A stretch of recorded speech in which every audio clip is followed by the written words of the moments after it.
Section 4.2 of the textbook includes a number of topics, and under first reading, it's certainly not immediately clear what those topics in Section 4 have to do with the antiderivatives that we studied in 4.1. That won't all become perfectly clear until we get to Section 4.4. So if it looks like Section 4.2 is a bit of a non sequitur, it's because it is right now. We're building up tools that we need to be able to handle the sort of big money stuff in Section 4.4.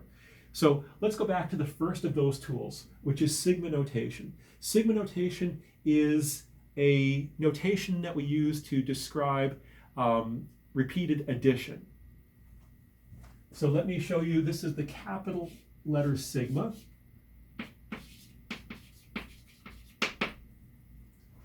Sigma, and we use it for sums. Sums means adding things up. And let's take a look at an example.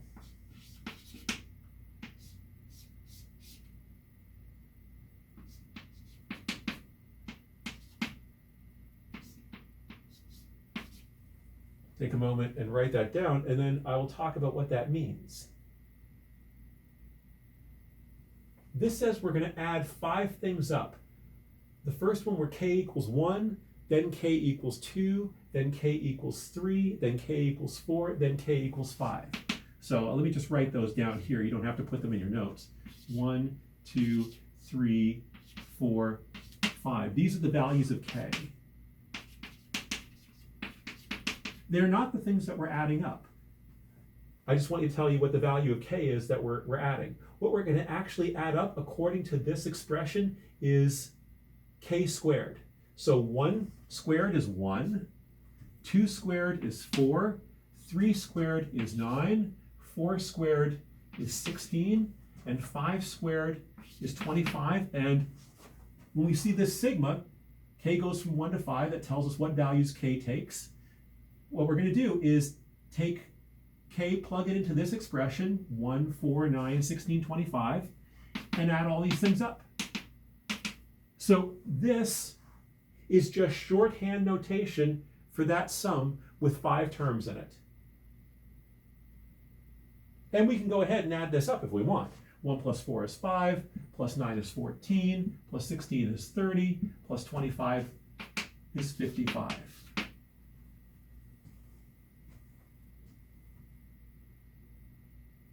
Let me write another one down. I'm going to use the same letter k again, but you could use any letter you want.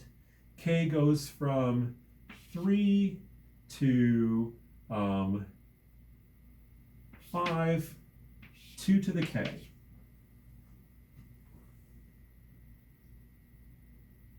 So think about how many terms this is going to have in it. K starts at 3, it goes to 4, and then to 5. This only has 3 terms in it. So where k is equal to 3, k is equal to 4, and k is equal to 5. The first thing that we're going to add up is 2 to the 3. Then we're going to add 2 to the 4, and then 2 to the 5. And again, we could actually do the arithmetic if we wanted to.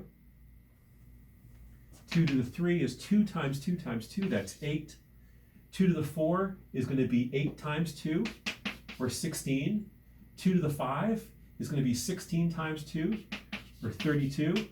8 plus 16 is 24, plus 30 is 54, plus 2 more is 56.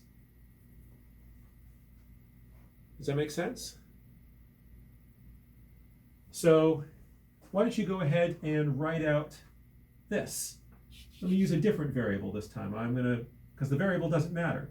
How about we go, r goes from 0 to 7 of just plain old r.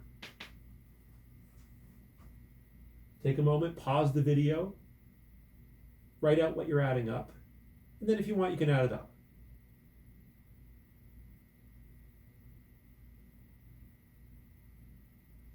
Ask yourself how many terms there are. R starts at 0 and goes to 7. We can count it out. R equals 0, 1, 2, 3, 4, 5, 6, 7. There are actually 8 terms because you're including the 0. So we're adding up, in this case, 0 plus the next thing we add up is where r is 1, we just add up 1 plus 2 plus 3 plus 4 plus 5 plus 6 plus 7. And if you want to add that all up, 1 plus 2 is 3, plus 3 is 6, plus 4 is 10, 15, 21, 28.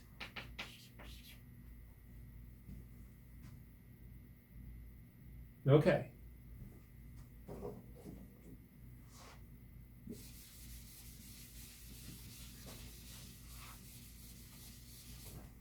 This time what I want you to do, I'm going to write out the sum, and I want you to write it in sigma notation.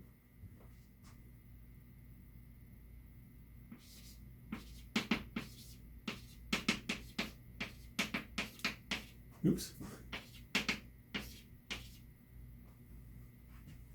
2 cubed plus 3 cubed plus 4 cubed plus 5 cubed plus 6 cubed. Again, pause the video, and you can use whichever variable you want, K, R, A, I, something from another alphabet.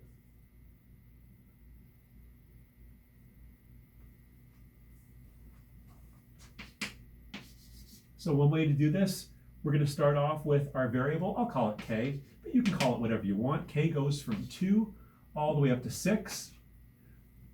We're not adding up 2, 3, 4, 5, 6. We're adding up 2 cubed, 3 cubed, 4 cubed, 5 cubed, 6 cubed. So this is equal, what we write here is K cubed. Now if somebody saw that, they could easily get that out of it. Let's do one more.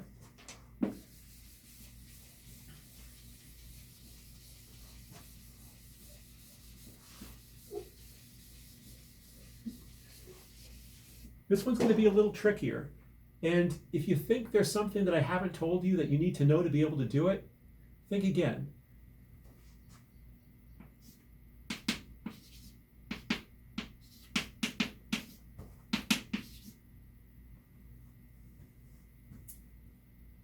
You can do that. It's not some part of the notation that I haven't taught you. Write it in sigma notation.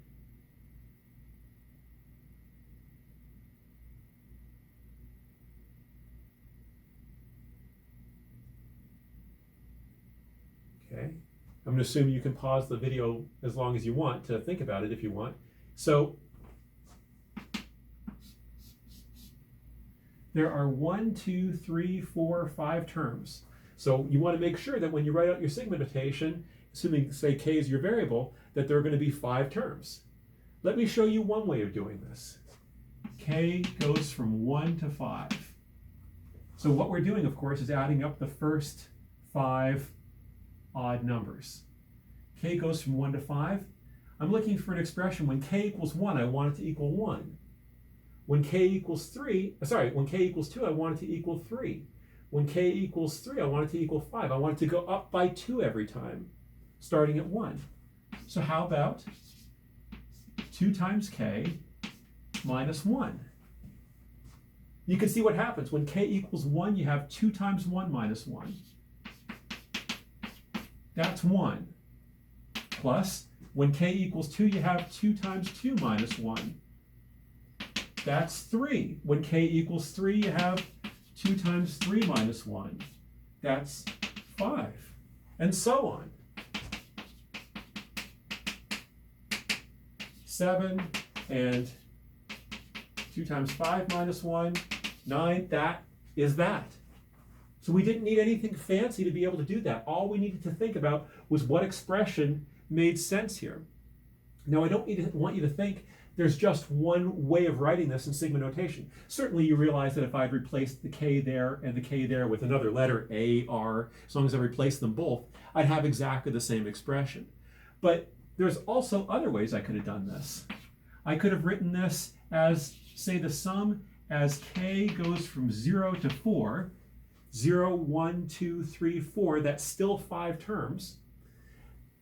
Instead of writing 2K minus 1 this time, I'd write 2K plus 1. When K equals 0, I'd have 2 times 0 plus 1, that's 1, plus 2 times 1 plus 1, that's 3, 2 times 2 plus 1 is 5. 2 times 3 plus 1 is 7. 2 times 4 plus 1 is 9. There's more than one answer. Notice all I did is I made that number and that one number one smaller, so I have the same number of terms, but then I adjusted my expression here so that I made this 2 bigger, and it all balanced out. I end up with the same expression I had before. 1 plus 3 plus 5 plus 7 plus 9. And there are infinitely many other answers, all of which are equally acceptable.